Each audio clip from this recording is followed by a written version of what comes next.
Time on the water is sacred. It's why you're here, to gain confidence in your abilities and unlock the world of water for yourself, your family, and your friends.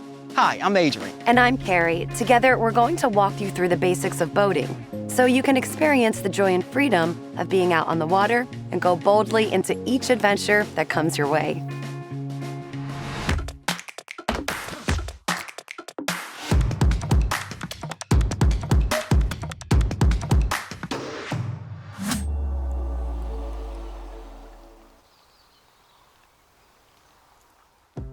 You can't control the weather, but you can control the weather you end up in.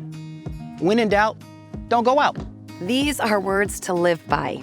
Safety and caution are primary objectives, so do not push it too far too soon. As you're exposed to more conditions and situations over time, your capabilities and confidence will grow. Just take it slow, and soon, what were challenging conditions at the start will be just another day on the water. It's essential to first understand the challenging conditions weather can create, how they impact the water, and how to plan around them. Check short and long-term forecasts, both the day before you're planning to go and the morning you set out.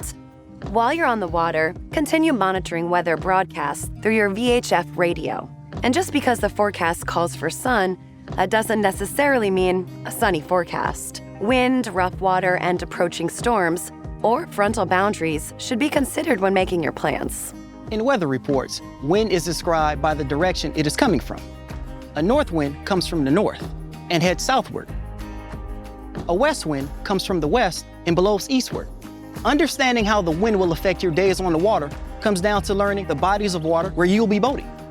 On large bodies of water, strong winds can have significant effects, and you'll want to plan accordingly. You can often avoid rough waters by sticking close to the leeward shoreline. As the wind blows from shore toward the water, the land acts as a barrier, protecting the water from the wind's effects. On the leeward side of the land, you'll find the calmest water and the smoothest ride. The landmass on the other side is where you'll find the windward shoreline.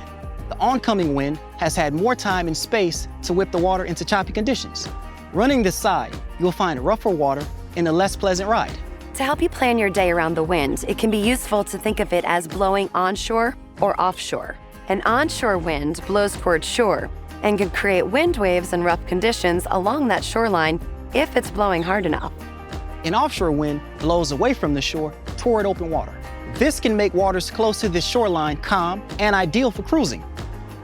Keep in mind, though waters close to the shore may be calm, the further away you get from that shoreline, the rougher it will likely become. On a long and narrow waterway that runs north to south, an east to west wind won't have much effect on the water, regardless of which side you're on. However, a strong north or south wind will have time and space to whip up waves and will likely make for some rough and possibly dangerous conditions. The wind itself can create sizable waves on an open stretch of water. When these wind-driven waves are moving against a swift current, say in large reservoirs, rivers, and in river mouths, this clash of forces can multiply the size of the waves. These are dangerous conditions and should be avoided until the wind calms down and these conditions subside. Point being, wind can and will have a great effect on the conditions. Time and experience on the water will help you identify challenging situations and areas and show you when or when not to pass through them. It's always worth repeating. When in doubt, do not go out. Too much fall? Wait for it to burn off.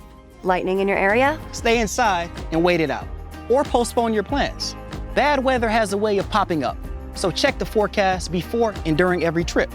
And while the weather can turn for the worse, it will just as often turn for the better. There's nothing quite like that experience. When you head out in subpar conditions, then you look around and seemingly, all of a sudden realize it's flat calm and cannot be more perfect out. There's just too much fun to be had to wait only for fair weather days. Understanding the weather and conditions will help you make the best choices for your time on the water. Thanks for taking the time on this episode of Freshwater Boating Basics, presented by Mercury Marine.